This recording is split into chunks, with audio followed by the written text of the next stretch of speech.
Hello everyone, I'd like to welcome you all back to the Portside Scoop, where three lefts do not make a right. Wow, so funny, dude. Okay. So funny. Okay. Alright, before we get into our segment, we'd like to share with you a recent quote by trusted White House advisor and civil rights activist Al Sharpton. We need federal intervention without delay. Congress must immediately start hearings to deal with the laws that will change the jurisdiction threshold for federal cases in policing. The executive branch has addressed this most pressing issue, and now it's time the legislative branch do the same. Well, the judicial branch didn't do anything. Well, actually, Don, I'm glad you bring up the judicial branch, because as many of you know, they recently had a ruling in the McCluskey et al. Versus the United States. And in this ruling, they had a 69-66 rule in favor of the plaintiffs, which therefore stopped President Obama from going through with his plan to nationalize the police force. Oh yeah, because the local police forces are doing a great job, Tim. They're doing a great job. Well, according to the ruling, they are, Don. Okay.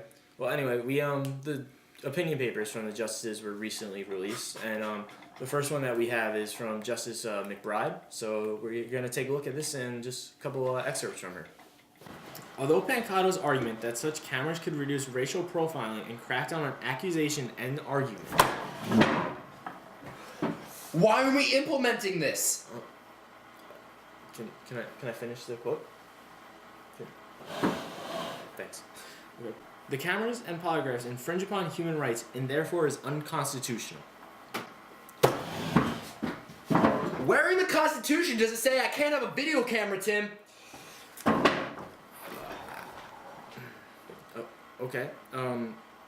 Justice McBride also stated, the amendment deliberately states that while Sia's argument may be valid... Are you okay now? You had your time? Okay, good. Okay. While Sia's argument may be valid that our police force can be found guilty of unnecessary force and racial profiling, the national government does not have the authority to do so, regardless of how drastic the circumstances. Therefore, I support the plaintiff argument and find a police nationalization to be unconstitutional. Don, it's okay. Don. Everything's unconstitutional. No, Don, it's Why okay. don't we just amend it? It's okay. Okay, can we please go to commercial right now? Please, we need a minute. Please. You ever been stuck at a party talking to some conservative idiot? Thanks to my new book, 1,000 Ways to Get Rid of a Republican, you will never find yourself in that situation again. Here are some phrases from my book and how you can use them in your everyday life. Global warming is real! Woo! Jesus was a liberal. Dude, the South lost the Civil War. Get over it. Tea parties are for little girls.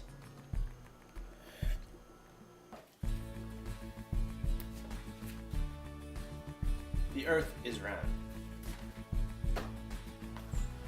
This information and more can be yours for the low price of only $19.99. And remember, if you really want to get rid of a Republican, just tell them the truth. Hello everyone, I'd like to welcome you all back to the Portside Scoop.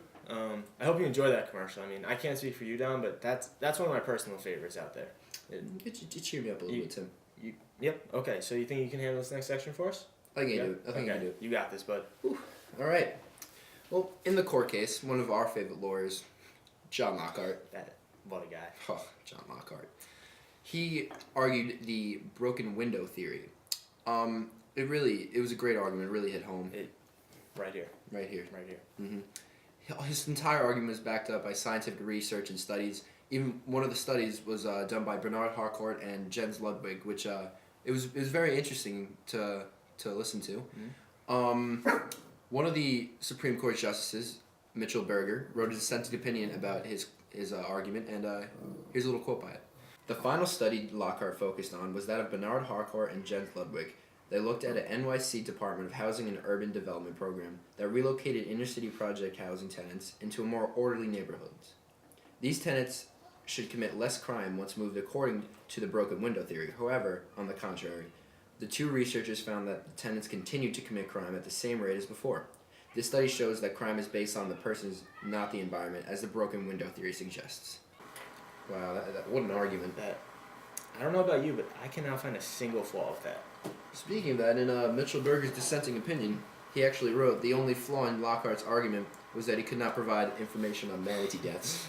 Wow, that Mitchell Berger, that he's.